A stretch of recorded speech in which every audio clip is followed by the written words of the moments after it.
Hello everyone, welcome to Career Training Solutions. Myself Mohan. So this is a short test video on percentages. So here you will be provided with two problems and time to solve each problem is only 45 seconds. So just read the question, pause the video for 45 seconds, try to solve it. If you don't know the answer, then look at the answer. So if you have some other different shortcuts, so please pause it and comment section below. So let's have our first question now. If the price of oil increased by 25% and Amir intends to spend only an additional 15% on oil, by how much will he reduce the quantity of oil purchased? So here you have 5 options and your time is only 45 seconds. Pause the video and play it.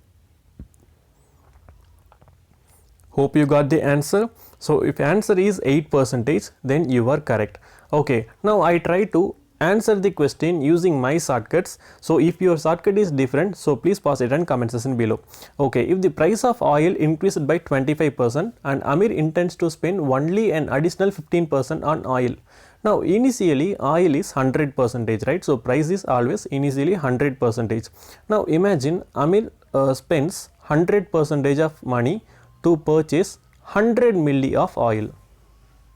So initially this 100 milli is 100%, then the price is increased by 20%, right, 25%. So this 100% is now 125%. So if he spends 125% only, he will get 100 milli of oil. But he is ready to spend only 115%, that is 15% extra, right? So instead of spending 100%, so he is ready to spend 115%. Now he will get 100 milli only for 125%, but he is ready to spend only 115%. For this 115%, how many milli of oil he will get? So which is x. Now cross multiply it, you will get the value x equal to 100 into 115 divided by 125.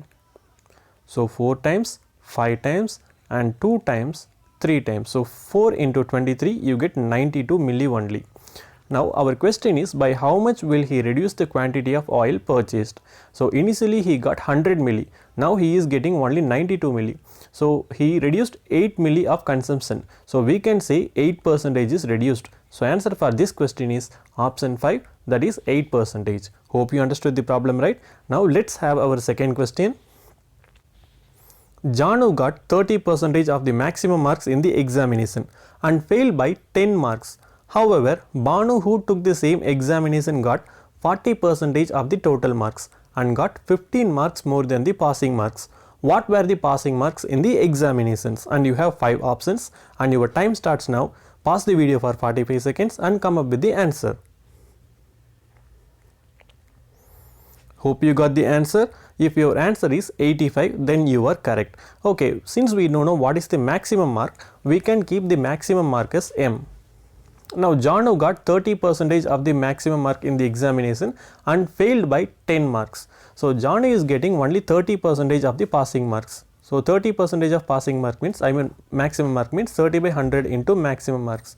So if he scores 30% of the maximum marks, she will fail the exam by 10 marks. So we can keep the passing mark as P, right? So she will score how many marks less than passing marks? So which is 10 marks less. So you have to subtract 10.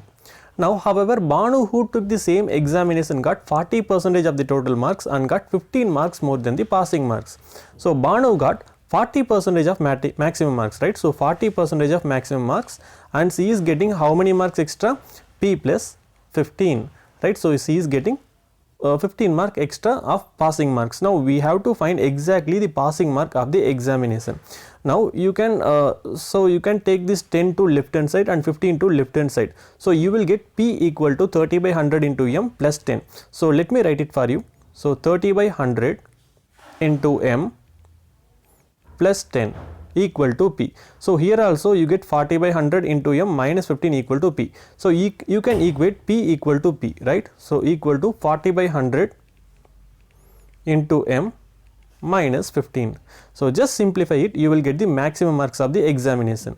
Okay, so here you get 30m plus 1000 equal to 40m minus 1500. whole divided by 100 and whole divided by 100. So 100 cancel. So 10m equal to 2500, where m equal to 250. So the maximum marks in the examination is 250. But what we have to find? We have to find the passing marks, right? So you can substitute the 250 in first equation or second equation. So 30 by 100 into 250 equal to p minus 10. So when you solve this, you get 0 0 0 0 cancel 3, so it's actually 30, right? So 30 by 100. So 0 0 cancel, you get 3 into 25 75. So 75 equal to p minus 10, where p equal to 85. So we can say the passing mark of the examination is 85. So answer for this question is option 3, 85. Hope you understood both the problems of this lesson, right? So if you have some other different shortcuts, please put it on the comment section below. So if you really like the video, please click the like button and share the video to your friends. Thanks a lot for watching. Have a nice day.